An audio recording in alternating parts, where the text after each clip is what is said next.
urang ge lamun urang merenung ka muriang urang kurang muriang dibere leuleus di mah bae ku ari matus di mah diajak ku babaturan ka diambung ka ditumbung lantaran boga penyakit leuleus sesek kurang gairah secara zahir mah karunya secara batin mah nu biasa nyana adur-aduran maksiat jadi henteu nu biasa nyana adur-aduran obrot jadi henteu nu biasa teu ibadah ku ari mah jadi imah bae ibadah nu biasa na tilok maca Quran ku ari mah di imah eueuh gawe maca Quran bae bahkan tasbihna ge lain hiji aya 10 di dinya dipake mah tilok tuh kan aya rahasia urang teu paham rahasia Allah endeup ngabalikeun Allah ka dirina aya nu ku gagah aya nu ku ilmu aya anu ku dunia aya anu ku muriang eta mah urusan Allah matak urang teh kembalilah ka Allah ditingali hikmah-hikmahna masyaallah ya Allah nyaritakeun ka Kangjeng Nabi tentang negara-negara nu ahlina disiksa ku Gusti Allah supaya Kangjeng Nabi teh hatena tenang ngabeberah ka hate Kangjeng Nabi bahwa orang umat baheula teh ku bangkawarah ting ka rasulna ka nabina teu percaya ke Kangjeng Nabi teh boga ukuran horeng aing macan sabaraha dibandingkeun jeung nabi-nabi nu baheula aya tenang kahiji nomor kadua na timbul rempan mun umat nu baheula teu percaya ka rasulna ka nabina disiksa ku Gusti Allah atau tenutup kemungkinan di zaman kaula di mana-mana umat tenurut ka kaula iman ka kaula tumeureun sarua bakal disiksa inggis Kangjeng teh masyaallah nu mantek ku Gusti Allah dijelaskeun tilkal qura tuh itu negara-negara allati marra dzikruha nu geus kaliwat dituturna disebutna tadi mana hiji Kangjeng Nabi nu umatna disiksa dua Kangjeng Nabi Lut siksa negara jeung umat ilu Kangjeng Nabi Hud kaum Ad kaum Samud kaum Lut kaum Syuaib siksa Gusti Allah masya Allah etalah negara-negara anu ku kaula disiksa umatna cek Gusti Allah na kuswaneika kukulan wagung ku kaulan wagung dicaritakeun ka anjeun ya Muhammad wa Muhammad min ambaiha tina berita-berita ahlina anu buang kawarah teu iman ka nabina masyaallah lamun urang kuari ka Irak baheula di Irak Selatan teh didinya lah Kangjeng Nabi Nuh dilahirkeun didinya pula lah Kangjeng Nabi Nuh teh diutus kemudian dakwah Kangjeng Nabi Nuh teh 950 tahun tetep bae umat teh buang kawarah jasa teu percaya datang ka Kangjeng Nabi Nuh ditanyaeun kapal didinya ayeuna Kangjeng Nabi Nuh nyieun kapal dakwah ka Kangjeng Nabi Nuh kade ieu mah lain sa kapal-kapalna yuk nu iman ka kaula narae ka dieu cak masyarakat da sagala jeung kapal di leuweung di lembur kapal mah di laut Nuh beuki edan mah didinya lah mulai keluar cai blok Kangjeng Nabi Nuh jeung nu iman naik di mana eta Irak Selatan terus ke Tajikistan terus ke Afghanistan terus ke Turki sababaraha negara eta Maroko terus datang ke Spanyol jadi lain lalagaan tama encan aya sejarahna banjir seperti kitu datang ka kuari encan aya eta hiji datang ka kapal Kangjeng Nabi Nuh teh mendarat da singgahna di Gunung Judi Ararat eta pan lain lalagaan lamun datang ka gunung banjir pohara jasa Pak sabaraha negara eta dicaritakeun ku kaulan wagung cek Gusti Allah bejakeun Muhammad ka umat anjeun mun bangkawara teu percaya ka anjeun teu ngimankeun ka kaula jeung ka anjeun teu nurut moal jauh sarua ya Allah mana deui umat Kangjeng Nabi Hud kaum Ad di mana ieu Yaman dekat Hadramaut di dinyalah Kangjeng Nabi Hud dilahirkan di dinyalah diutus di dinyalah dakwah teu percaya umat dibere angin anu pohara jasa mana deui kaum Samud Kangjeng Nabi Saleh di mana lahir Kangjeng Nabi Saleh di Hijr nu mantak dina Al-Qur'an aya suratul Hijr etalah madain Saleh terus ka Yordan ka dieu dakwah Kangjeng Nabi Saleh alaihissalam dibere mukjizat sapi mana deui Kangjeng Nabi Lut kaumna disiksa di mana eta Yordan laut mati sodomi ye Yordan ye Palestina di dieu tengah-tengah antara Yordan jeung Palestina Israel di dieu aya ngaranna negara atau kampung Sodom di belah dieuna laut mati etalah di dinya Kangjeng Nabi Lut naik ka dieu dibantingkeun diangkat siksaanna taneuh di kaluhur langit ke dibalikeun ka handap Masya Allah bijakeun Muhammad ka kaum anjeun homoseksual baheula umat Kangjeng Nabi Lut alaihis kaum Kangjeng Nabi Syuaib Kangjeng Nabi Syuaib melanjutkan Kangjeng Nabi Musa alaihissalam setelah Kangjeng Nabi Musa pupus Kangjeng Nabi Syuaib mitoha Kangjeng Nabi Musa alaihissalam dilahirkan di Madian kemudian Kangjeng Nabi Syuaib lahir di Madian kemudian maut di Madian nah Yordan didinya lah disiksa kaum kurang kumaha dicaritakeun ku Gusti Allah nah ialah naqussu alaika min amba'iha ke ieu mah hanya sekilas-sekilas cek Gusti Allah dihareup bakal didongengkeun hiji-hijina nabi-nabi rasul-rasul teh sakedeung deui eta kumaha walaqad ja'atuhum rusulum bil bayinat nyata jelas yakin datang ka eta kampung ka eta nagara ka eta ahli-ahli nagara nu tadi dicaritakeun rusulum utusan-utusanna ti Gusti Allah lain make tangan kosong kabeh ge bil bayinati dibere mukjizat ku Gusti Allah nu nyata jeung jelas leuleung nya ngahadiran kana mukjizat tapi pamakan liu minum sama sekali teu ngimankeun bima kadzabu ku sebab kakufuran anu nyana geus ngabohongkeun tetep bae tata dina memeh datang rasul kufur sageus datang Kangjeng Rasul teh mawa mukjizat nyana mempertahankeun kakufuran kufur bae siksa ku Gusti Allah masyaallah bima kadzabu min qabl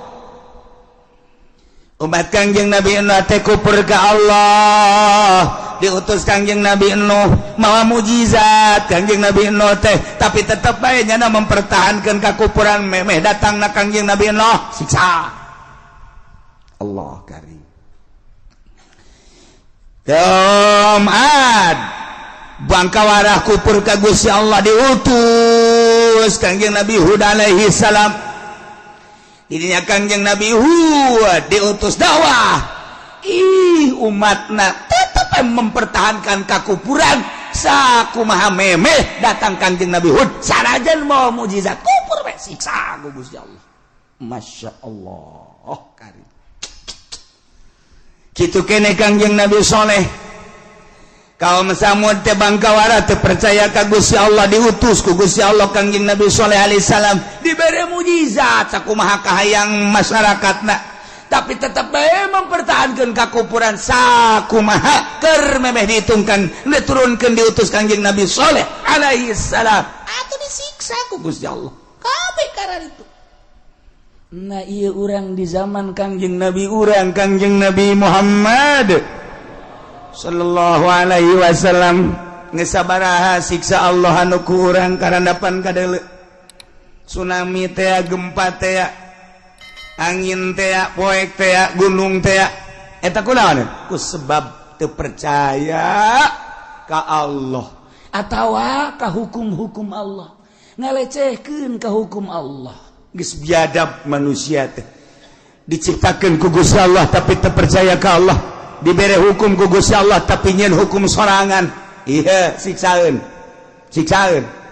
anu mantap kurang hati-hati kuari masyaallah rempan das baheula nu mabok teh ngan di Grogol doang di lapangan Banteng di Jakarta tapi kuari manu mabok di handapeun Tangkalawi hareupeun 5 urang gigireun 5 urang baheula nu zina teh di Jakarta di Bandung kota gede kuari mah di lembur-lembur baheula manu maling teh copet ayeuna di bus kota Gamadi jeung sajabana kuari mah pamalingan di 5 urang baheula mah hayang nonton film teh kapan di gedungna aya gedung film kuari mah ieu layar film di babawa ngaji layar film di babawa kiai nu mawana gede keur ngisi ge nonton film bae deh iya deh kumaha lakona hese kasadar baru dek jadi wali aya nu ngomong kieu malah mah kiai asana kula mah lamun ka mana teu mawa HP teu betah lantaran asana paremun obam dabo eta kiai pohara jasa masyaallah lain pepegatan jeung makhluk lain pepegatan jeung dunia endahan naon kitu ngaran nyieun jaringan tapi nyana dek ngembangkeun agama ngembangkeun ilmu moal bisa ilmu Allah moal bisa pakai jaringan zahir ilmu Allah mah make jaringan batin ta'alluq galbu urang ka Gusti Allah deket urang ka Gusti Allah makin kapercaya ku Gusti Allah makin deket makin kapercaya di mana urang bus kadinya ayalah dina ma'rifatullah wa rasuluh Allah geus percayaeun ka urang sebab dek dikukumahakeun ge nyana di bawah lindungan Allah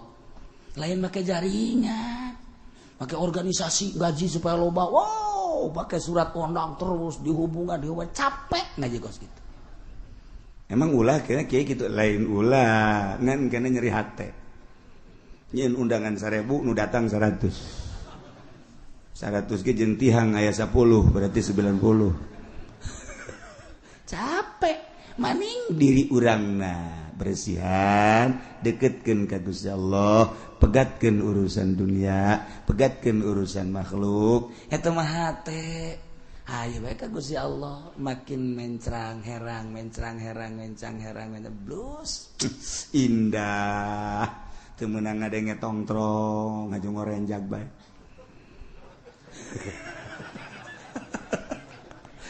ngorejat asal gede tongtrong ngorejat kok mau jualan tongtrong ngorejat jasa terus gitu tah eta bersih hate karena masyaallah kuari matung ti mimiti kiai nanggeus kos kararia komo pamerintahan hajun nu negor ka pamarentah eueuh di zaman Gus Dur mah dibuka lebar-lebar teh demo teh dibuka sakahayangna ayo hayang nyaho cak Gus Dur kumaha kemudian dipanggil diterima sok adu argumentasi dibuka lebar-lebar teh di zaman Gus Dur ulah aya sekat antara pemerintah jeung rakyat sebab lamun pemerintah teh dek urusan rakyat lamun aya hijab aya sekat dek kumaha ngurusanana dibuka lebar-lebar demo diunggal negara diunggal kampung ayo ngan demo ulah sademo-demona siapkeun argumentasi madal tanya argumentasina ya dijawab ku Gus Dur makana kieu makana kieu kumaha maneh teuh anu teu cair kabeh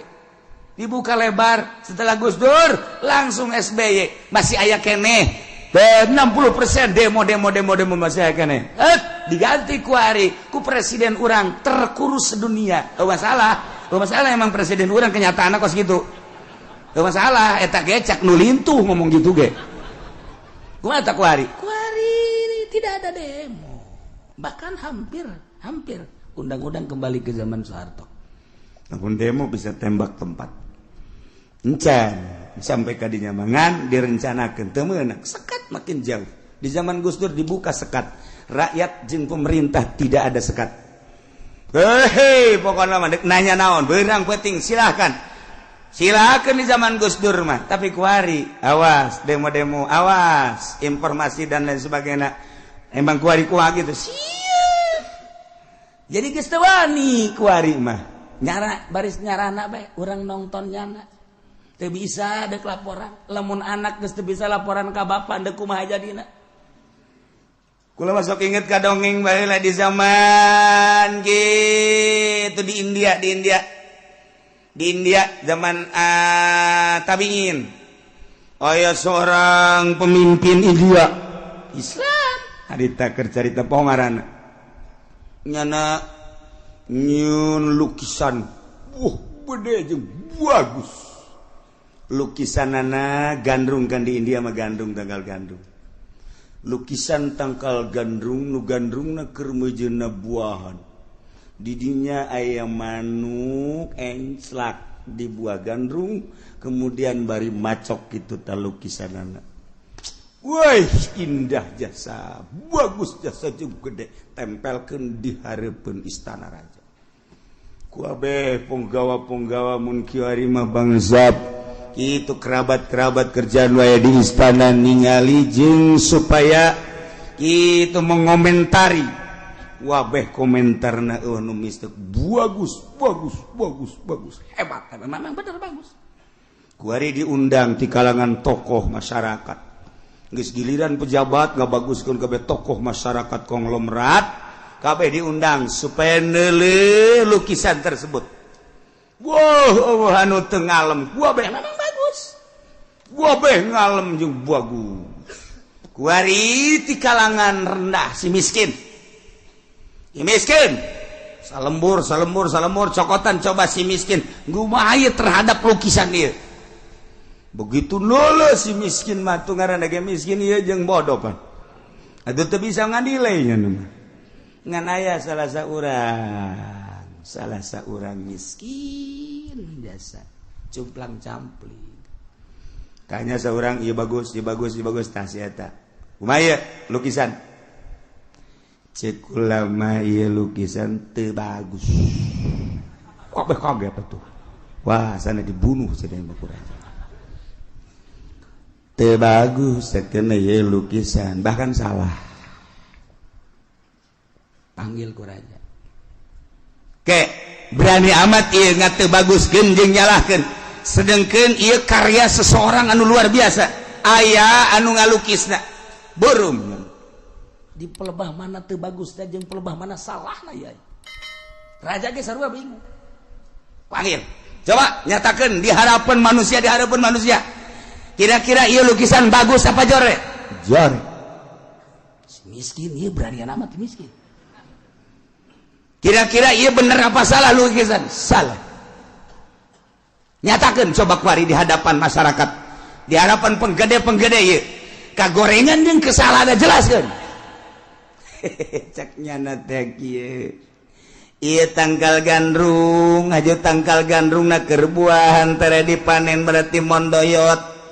Kemudian aya manuk mah di mana ge, di mana enclak teh tilo konfirmasi heula. Setiap diancelakan ku manuk tangkal pare tangkal gandum jeung tatangkalan pasti ngeloy jeung manuk mah biasana sok ngadaharan bebas biasa barang dahar sebab ngaranna ge manuk nah ieu dideuleuh ku kula tangkaina teu ngeloy nomor kadua manukna bangun isinan ieu salah ieu ngagambar kos kieu teh wah kabeh bener oge jadi sok bener oge hiji tangkal adu di singgahan ku manuk kemudian eta tangkal ajeg bae salah atuh nu geus kitu mah nomor kaduana gimana manuk barang dahar kadinya ulah isinan ieu mah gambar manukna teh isinan lantaran anu dilukis teh tukangna jadi berarti keur macok ka ditu tanda bahwa ieu manuk teh isinan ieu salah raja tanya deui leuwih jerona deui kumaha ieu maksudna ieu teh kapan gambaran antara rakyat jeung pamarentah hartina pamarentah teh ieu tangkal gandrung anu siap dipondoyotan ku masyarakat. Kemudian hartina gambaran manuk eta adalah rakyat. Di mana bae rakyat mah deuk encrakna jeung irah bae. Geus di mana-mana ieu teu ngarasa beban, tangkal gandrung dieunteupan ku manuk teu ngarasa beban, berarti eta teh tangkal anu bangkawarah. Blon eta tangkal burung raja. Begitu ditangkap kula mah tangkal caknya lain raja. Ieu mah tangkal nu bloon. Belah ditu nama ya raja. Bisa fakir teh bisa miskin. Ieu teh manuk gambaran rakyat anu deuk singgah menta diurus ku tangkal gandrung, sebab di tangkal gandrung aya potensi. Geus di mana tangkal gandrung dienteupan ku manuk, kemudian tangkal gandrung na ajeg bae, berarti tangkal gandrung teh henteu tawadu. Tangkal gandrung nu hebat mah di mana dienteupan ku manuk pasti kudu ngeloy, berarti tangkal gandrung teh gandrung tawadu. Geus didinya dipersilakeun manukna dengan bebas jatuhanana. Kitulah gambaran antara pemerintah jeung rakyat. Cukup gambaran gandrung jeung manuk ge. Nah ieu baheula bae tangkal gandrung geus dilukis baheula eta dieunteupan ku manuk tangkal gandrung ajeg bae ku komo kuari. Komo kuari. Kumaha meureun teh ngagambarna kuarinya urang antara tangkal gandrung jeung manuk. Asana meureun digambar deui hiji deui di dihandap. Di hiji deui di dua di dua, tilu, opat lah. Dihandap aja lemah opat. Nu hiji mawa kokoprak. Geus aya manuk kokoprakan. Nu hiji mawa tambang. Geus aya manuk geus tambangan bae. Nu hiji deui mawa rante, nu hiji deui mawa peso. Meureun gambaranna kitu kuari mah tah deuk nyalametkeun gandrung. Boh dihandapna. Tuh baheula mah eueuh dihandapna sakadar teu ngeloy doang geus jadi kecaman masyarakat. Begitu dipanggil si miskin teh deuk disiksa. Aya anu ngabela ulah disiksa sebab ieu deuleuh heula kahirupan sapopoena. Barang diteliti horenganan kanyahoan ieu waliun min auliyaillah. Kulantaran kanyahoan wali akhirna raja sieun menta hampura, maka ieu lukisan diganti ku warima. Setelah raja hendak menta hampura dididik ku eta wali, kuari eta dibelem lukisan nyieun deui ku lukisan anyar. Masyaallah tangkal gandrung dienteupan ku manuk, manuk nu enteup di dieu lain hiji, anu endeup enteup ge aya deui, nu endeup enteup di dieu loba jasa manuk, tangkal gandrung na ngeloy bari jeung loba. Nah eta tanda bahwa siaplah pemerintah endeup mere dahar ka rakyat, berurusan rakyat bari aya dina katawaduan. Urang mah lamun neuleuh lukisan teh salukis-lukis da bae. Urang lembur mah teu nyaho maknana lamun lukisan aya nu hargana 1 miliar. Lamun lukisan nu hargana teh 10 miliar, lamun lukisan aya nu hargana teh 100 miliar, urang mah paling ge jebi nanaonan. Sebab naon tuh? Urang mah teu jaho lukisan naon maknana naon. Lamun abstrak kumaha mana abstrak geus teu paham. Urang lamun ningali lukisan-lukisan Sufi ti Turki, ti Baghdad, maka harti ku kabehan ge. Lukisan jelemana, lukisan alamna, lukisan luhurna, lukisan sagedegeunana, lukisan teu kaharti tapi ku jelema anu nyupi maka harti. Oh, ieu lukisan keur ekstasi poho ka alam dunia, hanya mengingat ke Allah Subhanahu wa taala. Jabarkeun ielah sosok manusia kieu, ielah dihandapna, ielah luhurna dan lain sebagainya. Ta eta keabstrakanana eta lah nu mahal. Nu mantak di Baghdad deh aya lukisan anu geus ratusan tahun dijual 100 miliar. 100 miliar lukisan. Lain lalagaan lukisan. Mun mangalukis deh ieu naon ieu lukisan? Ieu kareta jeung kareta tabrakan. Masyaallah. Guys, jeung deui balikeun deui. Ieu lukisan naon ieu? Ieu mah jelema. Heeh. Pan ieu beutengna gede. Ieu beutengna gede. Nu ngagedean beuteung sa? Tah ieu nu ieu. Oh. Berarti ieu mah zina heuh, tang bisa urang beuteung gede dilukis. Gendut burung geuh bapak.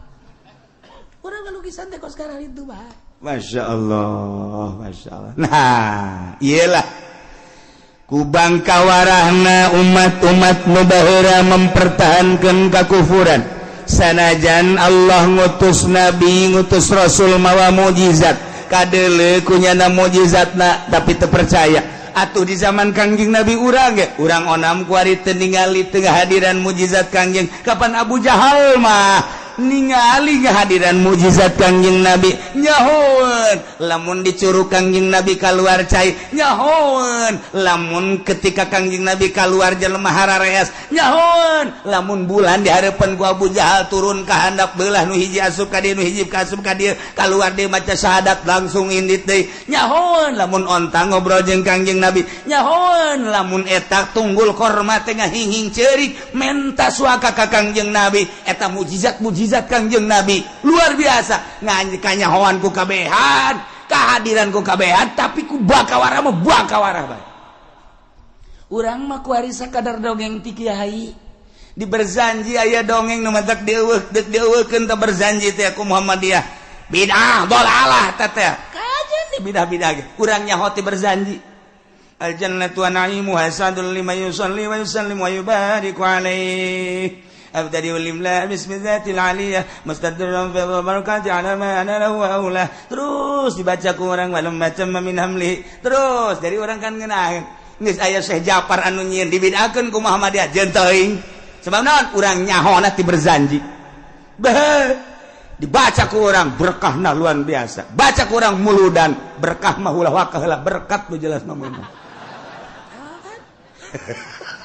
sia mah kadinya bae heran tuh berjanji teh lain hayu kurang diasupkeun ka jero hate tungtungna memanggul berkat tapi eta ka berjanjina teu hormat sia teh meunang cau gede ti berjanji sia eta meunang anu ti berjanji tapi ka berjanjina teu ngahormat bloon amat baca kurang masyaallah urang lamun maca wakim bihi min nasabin taharahu Allah ta'ala min sifahil jahiliyah orang zainul khairan ku hadiran fi maulidi wa warwata eta kan ngeunaheun urang oh sejarah Kangjeng Nabi ya Allah ya Rabbi tak dibaca walamma tamma min hamlihi syahrani ala masyhal qali mukhtalifatil marwiyah tufiya bil madinatul syanifatul munawwarah Abu Abdullah wa kana qadidan jangan jekula mah talar kos kitu teh tileleutik bicana sombong amat emang sekali-kali yang sombong ya naon sebabna atuh kula tileleutik di dieu maca shalawat jeung almarhum Abah teu kudu nara teu pernah kula mah bener henteu pernah nalar eta ngan anggal malam Jumat ngadengekeun malam Jumat kula malam Jumat terus-terusan shalawat maca berjanji atuh talar sorangan okos urang ngadengekeun khutbah teh eta di atuh talar khutbah Jumat atuh dipake mah henteu ngan talar tuh teu pernah nalar ngahajakeun kula mah bener teu pernah ngahajakeun nalar gitu tapi ka talar batur nu salah nyaho kula ai kula mah nu salah boleh salahkeun kula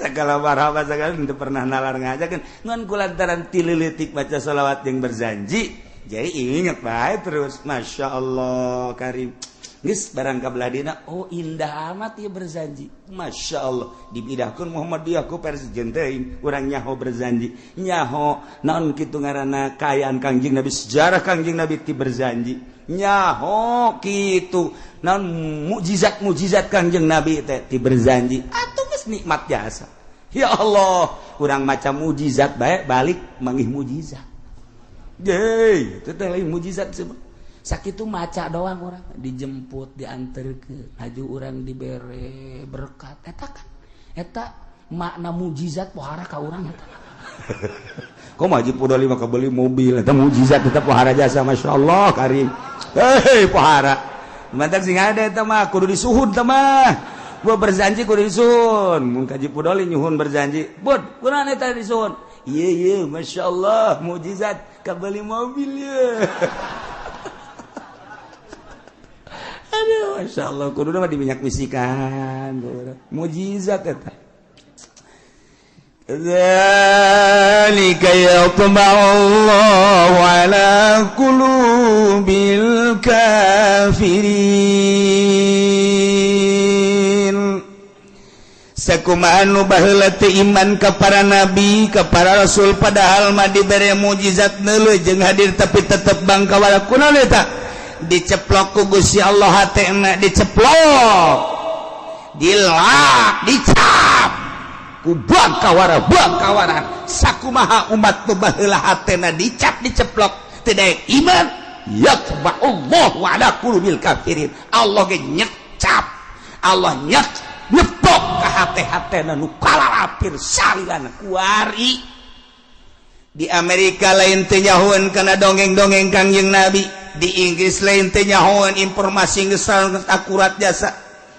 Kuari mah informasi geus lain, di surat kabar lain, di majalah bae geus di segala rupa geus aya satelit.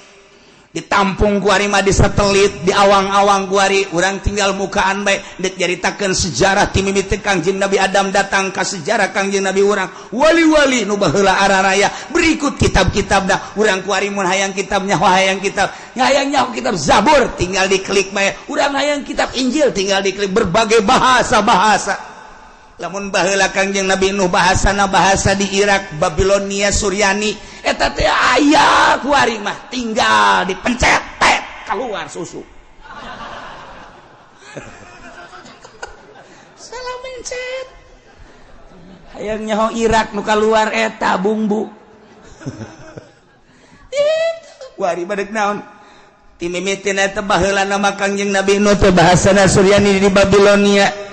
Kemudian kabelah dia aya nu nyararaba umat-umat Kangjeng Nabi Nuh teh ka dieu ka Israel ka dieu ka Yordan kebelah dituna terus ka Tajikistan terus ka Maroko campur jeung jelema-jelema urang dinya berbeda bahasana bahasa Suryanina leungit kos urang bae kuari urang di dieu bahasana Sundanya mbak ka Jakarta urang berubah bahasa jadi bahasa Betawi kemana aja lu lagi ngapain aja ane-ente Jakarta kan gua itu. Ayah zaman Jakarta itu sok sara rombong membalik di Jakarta harus sombong. Orang Sulawesi balik ke Jakarta aju ka di itu ka imahna ka lemburna aju sok sombong. Ya antara mana ayah? Waduh sombong biasa. Kan dikurangan-kurangan orang Jakarta mah lamun sudah jadi udah. Gitu kan? Dikurangan-kurangan coba ge orang Jakarta mah gitu. Kulantaran sombong jasa ieu orang Sulawesi balik di Jakarta sombong jasa. Urang ditu ge hayang nurutan urang Jakarta. Ngomongnya na dikurangan sarua. Aru atang ari akata udah ompong. Siapa orang Sulawesi? Nurutan ya lah. Ya Allah, ya Rabbi. Nah, kadzalika yatba'ullahu ala qulubil kafirin. Diurang ulah nyaritakeun di Eropa, ulah nyaritakeun di Amerika, ulah nyaritakeun di Australia, Asia kuari. Di Asia lah ge Asia Tenggara ka dieu ka urang. Pasifik nah. Ieu ambalaya kafir jalain teh nyaho nyana informasi. Kafir di urang teh apala linter. Janyahoan di Indonesia mah ulah mulut samulud-muludan komo di Jakarta mah nu mantak Ahok marah ge. Ulah nyaritakeun Muhammad cakna. Marahnya na muludan rajaban orang mah dimarahan dia terus wae sebab eta mah dipake ka cinta ku urang dibidah-bidah terus wae diharam-haram kajeun kunaon eta meluapkan rasa cinta urang ka Kangjeng Nabi urang Kangjeng Nabi Muhammad sallallahu alaihi wasallam makin dibidahkeun makin badeg-deg begitu aya Muhammad dia ngabidahkeun di dinya aya jawara tukang ngaduk kotok mabok dinyana aya ngaduk kotok aya judi aya begitu ngadenge dibidahkeun saha nu ngabidahkeunana tandingna aing budak muludan kotok aing peujit ku sia hebat jawara kan beres yana mujid embe mujid kotok wah muludan amprekan lantaran jawara nu ngayakeun wamena luar biasa beres muludan beli kotok deui enggak saya mah muludan doang cek nana ngaduk kotok deh kotrek Eta bagus itu jawara di urang. Nu sakitu ge geus alhamdulillah teu meunang kasuat-suat di urang. Nah, ieu kunaon ieu? Kristen nu aya di urang teu iman ka Kangjeng Nabi. Yahudi nu aya di urang teu iman. Buddha, Konghucu dan lain sebagai kafir-kafir teu iman. Oh, yatba'ullahu ala qulubil kafirin. Diceplok ku Gusti Allah. Seakan-akan geus teu robah. Lamun urang nyeun kwetansi kemudian make materai ceplok jet geus teu robah deui ketika aya perubahan sidang menang urang sebab geus aya cap yatba'ullahu ala qulubil mentak urang mah teu kazamanan Kangjeng Nabi tapi urang iman ka Kangjeng Nabi beuh ieu mahal jasa seakan-akan urang mah kuari geus aya di surga Firdaus. Padahal mah teu kazamanan para sahabat para tabiin teu pernah ningali kana mukjizat Kangjeng Nabi.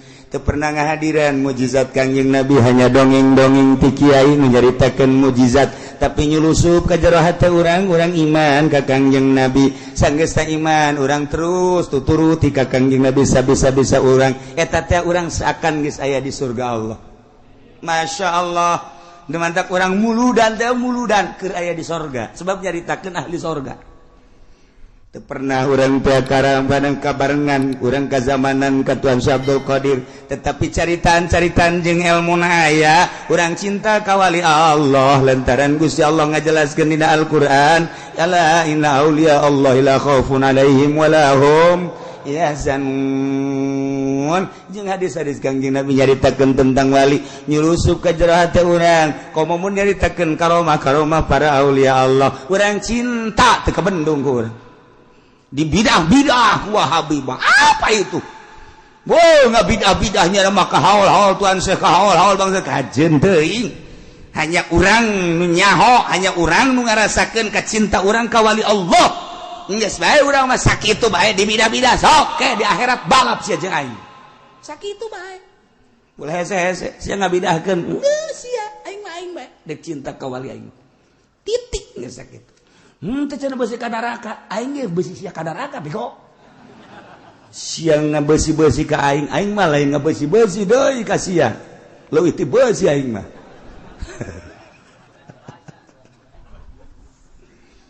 Wa ma wajadna li aktsarihim min ahad. Wa ma wajadna teu manggihan kaulan wagung kana lolobana manusia minah dintina nyumponan perjanjian. Urang teh baheula di alam arwah teh ditanya ku Gusti Allah. Hei arwah, nun Gusti. Alastu bi rabbikum? Lain takaula pangeran jen. Qalu bala syahid. Sumuhun Gusti. Abdi teh percaya bahwa Gusti teh pangeran abdi nyaksian. Hei. Rek nurut padeh ka kaula. Sanes nurut deui atuh Gusti ja Gusti teh nu nyiptakeun abdi. Moal maksiat. Baja abdi kudu maksiat nyaan mana di parentana teh bakal nurut beuh Gusti buktikeun ku Gusti di mana abdi engke ke alam dunia ke balik deui ka Gusti deleukeun abdi mah moal maksiat saeutik-eutik acan hega tuh tah eta janji urang baheula di alam arwah terus dikaluar-luarkeun ku ari tet ahok teu iman si siang-siang melingseng teh cinglu teu iman insyaallah stegwan teu iman lupa jasa si enci teh aribat eta kabeh kata aribat nah ieu lah wa ma wajadna li aktsarihim min ahad teu manggihan kaulan wagung kana lolobana manusia nyumponan perjanjian yauma akhdil misak dina poean jarang jibaheula dengan ucapan qalu bala syahidna abdi teh nyaksian percaya bahwa Gusti teh pangeran abdi teh bade ngalaksanakeun sakumaha tugas-tugas ti pangeran mangga Gusti tapi geuning buktina mah henteu wa ma wajadna li aktsarihim min ahdi urang mah kuari alhamdulillahirabbil alam di alam arwah baheula urang janji qalu bala syahidna urang kuari alhamdulillah akur cek Allah Islam inna dina indallahil Islam salat alhamdulillah sanajan subuh jam 7 Allah mahdini tetep kodoan malaikat ge wah sia mah kodo deui ka jeung kumaha ge masalah geus lah ta eta kita puasa alhamdulillah puasa zakat haji malah di Indonesia memunggah haji itu antrina luar biasa sadunia paling antusias haji Indonesia Pakistan ini 2 Indonesia pohara jasa datang ke kuari duit sabaraha triliun beureun lantaran nungguanana urang kuari ti 5 tahun 7 tahun 10 tahun 15 tahun 20 tahun 23 tahun beuh lain lalagaan berarti antusias jasa kan pohara geus kajian paega geus daftar wah masalah geus cenah teh masalah eta kan sangat antusias berarti kan nek ngabuktikeun golu bala syahidina nu mantak darek ngaji ka dieu kunaon baheula janji abdi bade percaya ka Gusti tur abdi bade ngalaksanakeun aturan-aturan Gusti abdi bade ngalaksanakeun aturan Gusti teh kulantaran kudu nyaho abdi teh hayang nyaho mantak ngaji ka dieu tah ieu teh urang kuari ieu keur di sorga ieu ngan mah nya di sorga aya tukang wuduk sagala aduh Gusti ujar tukang wuduk tukang sate sorga kos kitu amat sih maknana urang teh keur aya dina sorga sebab naon sesuai jeung janji urang baheula di alam wah ngan lolobana wa ma wajadna li aktsarihim min tah nu nek ngabangun sumarekon di dinya eta teh nu jalir janji ka Allah nu geus jelas-jelas perumahan di ditu eusina Kristen kafir maluyung mayoritas eta teh anu jalir janji ka Gusti Allah tah Kristen nu ambalayah di urang Yahudi nu ambalayah eta nu jalir janji ka Gusti Allah teu kejeun teuing hege sakayangnyana geus kepenting salametkeun urang sing hadet niat urang tekad urang ucap urang awas ulah datang tergelincir tina relna salametkeun wa ma wajadna aktsarahum lafasikin jeung sanyana wajadna kaula manggihan wagung aktsarahum kana lolobana manusia mah oreng lafasikin lolobana mah berarti mayoritas manusia fasik ieu cak Allah lolobana manusia teh jalir janji cak Allah lolobana manusia teh horenganan pasek cak Allah kuari mah sa Tangerang we sa Kabupaten Tangerang aya sabara kecamatan satu kecamatan aya sabara desa sa desa aya sabara RT berarti umatna kahitung sa kabupaten teh aya sabaraha umat Islam kuari eta umat Islam teh anu belajar dina kaislaman aya sabaraha sanggeus belajar dina kaislaman anu make aya sabaraha anu sok salat konsisten aya sabaraha anu sok zakat konsisten sabaraha anu salat nage khusus sabaraha barani hitung-hitung sa kabupaten hiji-hiji acan aya anu khusus hiji dua mah meureunana anu salatna alhamdulillah cirina di Cikupa masjid dibangun, di Belaraja masjid dibangun, di Sepatan masjid dibangun. Eta kan ciri berarti aya nu salat. Sanajan subuh mah subuh nu adzannya na nu qomatnya na anu berjamaahnya make sapeker deui geus lobaan. Bismillahirrahmanirrahim. Cak masyarakat lobaan ya pas bareng di dalam anak kene. Ya Allah, ya Rabbi borongan. Eta di mana cenah kieu moal bejakeun lah. Itu bae pokona mata Gusti Allah horeng bener ieu wa wajadna aktsarahum lafasikin urang mah ulah kasupkeun ka ayat ieu urang nu kaluar tina ayat ieu lamun Allah ngajelaskeun lolobana jelema jalir janji urang mah ulah mun lolobana manusia adalah fasik urang mah ulah mudah-mudahan urang ditetepkeun iman Islam dikuatkeun iman Islam sehingga iman Islam urang kabawa maut di akhirat urang disalametkeun ku Gusti Allah diiringkeun bareng jeung para ahli-ahli Allah Subhanahu wa taala bi barakati umil Quran al-Fatihah. Bismillahirrahmanirrahim. Alhamdulillahirabbil alamin arrahmanir rahim maliki yaumiddin. Iyyaka na'budu wa iyyaka nasta'in. Shiratal mustaqim shiratal ladzina an'amta 'alaihim ghairil maghdubi 'alaihim waladdallin.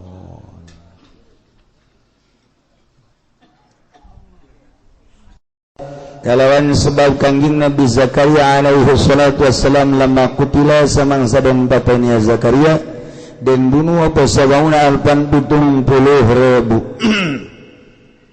wa kutilalan dan bunuh bisababil Husain kalawan sebab Sayyidina Husain sabamiati alfin apa 700.000 agama gola atawa kaya oleh ngucap ya rab inta istutu ya gaul waral hafiz lalu diriwayatkan sebagai hafiz Abu Nuaim kuning Abu Nuaim annal fasaqata satuhuna pirang-pirang kang basek lemah qatalu iku samangsa mata ini ya fasaqah Ali al-akbar ing Ali al-akbar wa ladal Husain tegasana kesina Husain talabu Zainal Abidin maka nyuprina ya fasaqah ing ki Zainal Abidin alladhi huwa 'ala al-asghar kang utaya Zainal Abidin iku tetep ingat kang cilik liaqatluhu depan yang tangga bunuh ya fasaqahu ing Zainal Abidin fawajaruhu maridan maka nemulah ya fasaqahu ing Zainal Abidin ingkang gering fatarakuhu maka ninggal ya fasaqahu ing Zainal Abidin wa kana ummuhu lanana apa umur Zainal Abidin hindang kutilu waktuna wahina qatalu akahu waktuna mataini ya fasaqahu ing dulure ya Zainal Abidin 13 sanatan ikut 13 tahun sumanhum qatalu kali-kali satuhuna ya fasaqah iku pada ngabunuh ya fasaqah hu ing akha ba'da zalika ing dalam sausane mangkono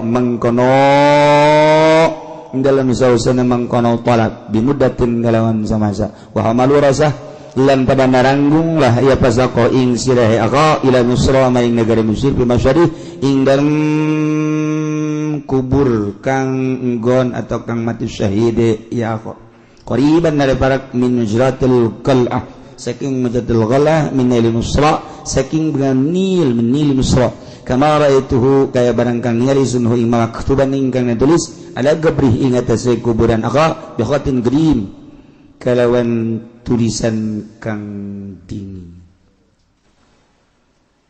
nuluikeun caritaan tentang pembunuhan Sayyidina Husain anu terus disaksra ka putra-putraan etik ye diriwayatkan bahwa senyanya nakalakuan dibunuhlah sebab terbunuhna Kangjeng Nabi Zakaria alaihi salatu wassalam waktu dibunuh Kangjeng Nabi Zakaria anu milu disatukan kena dibunuh deui 70.000 manusia ahli Allah masyaallah Wakutila jeung dibunuh bisa babil Husain ku sabab Sayyidina Husain sabumiati alfi 700.000 manusia anu dibunuh deh soal pembunuhan terhadap ahli Allah teu aneh jeung teu pernah mundur ahli Allah urusan maut geus jadi biasa nu antak di Irak teu aneh berjuang teh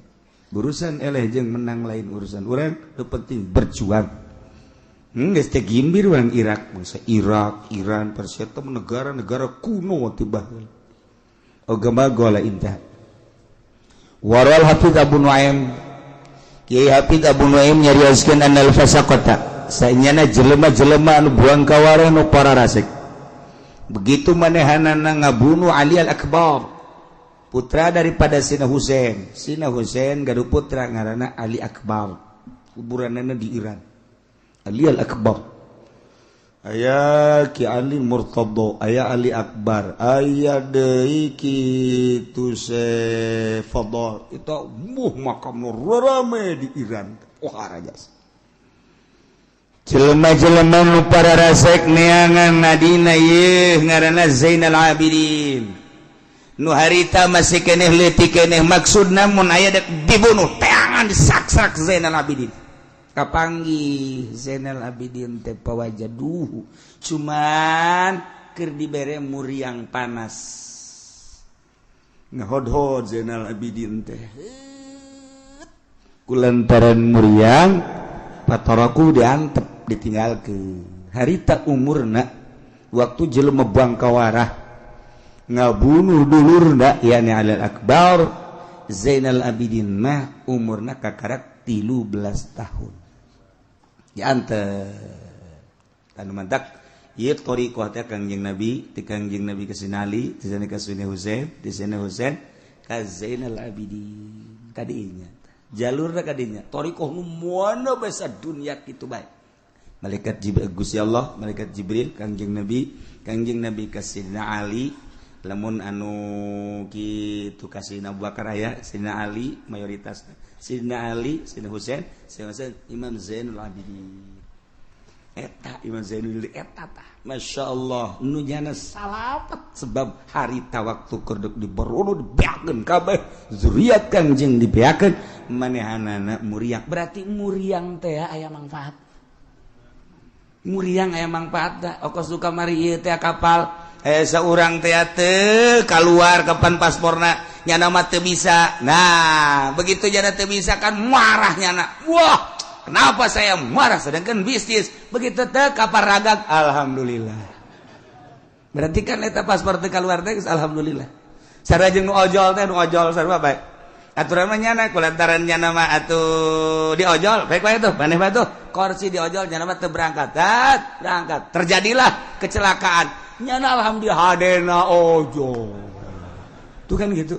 Dimana kurang ge ulah sok bingung eta geus aya rahasia Allah. Lamun urang boga kabogoh anu geus janji sehidup semati, kemudian kabogoh urang dibawa batur, deleukeun aya hikmahna ge di satukangeuna. Ulah sok marah, naon hikmahna? Horenganan stres. Tah lain hikmah mamala. Aya hikmah, dokter cerita doang. Aduh, sia kunaon ngajang jawing amat. Wah bogoh dibawa batur. Selehan amat. Nah, kunaon atuh tadi susul? Nislah wa bil qadari khairihi wa syarrihi minallahi ta'ala. Geus teh daya teu upaya bae lompat ka dinya. Bagus teh geus. Saya mah kumaha Allah bae lang geus takdir Allah. Pasti aya rahasiaan di satu kangenan. Lalaki kos teu boga peler bae. Nah, geus kajeung dah peler mah aya ieu.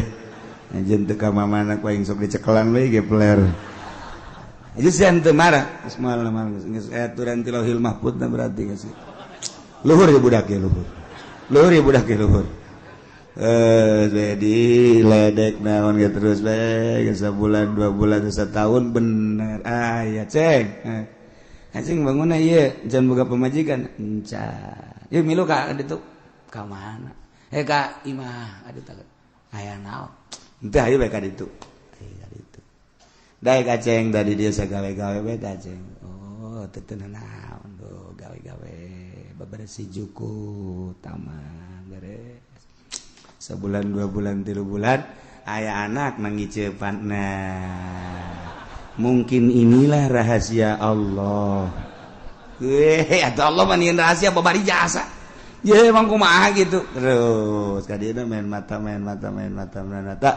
adalah panah asmara menembus. Aduh, tanya ku bapana Neng. Neng kumaha mun dikawinkeun ku abah? Kasa aya abah boga pilihan. Saha abah anu embung. Oh eta embung mah maksa abah mah. Aya deui menang sabulan aya deui nu hayang ka Neng nu hayang ngalamar saha anu embung. Geus 3 embung bae. Aya Neng si ieu embung bae hayang ka saha? Itu. Masya Allah cak bapana dibawa sia ka dieu ku aing tidak bebersih dibayar ku aing horenganan. Waduh buaya makan tanaman.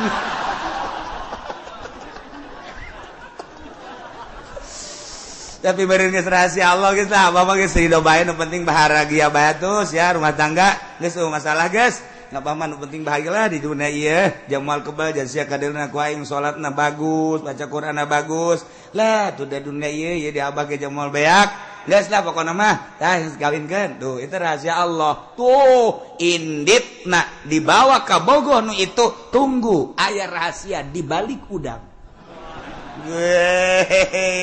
Masya Allah tarif pokona mah geus nuhun urang budak rahasia Allah asal urang sadar.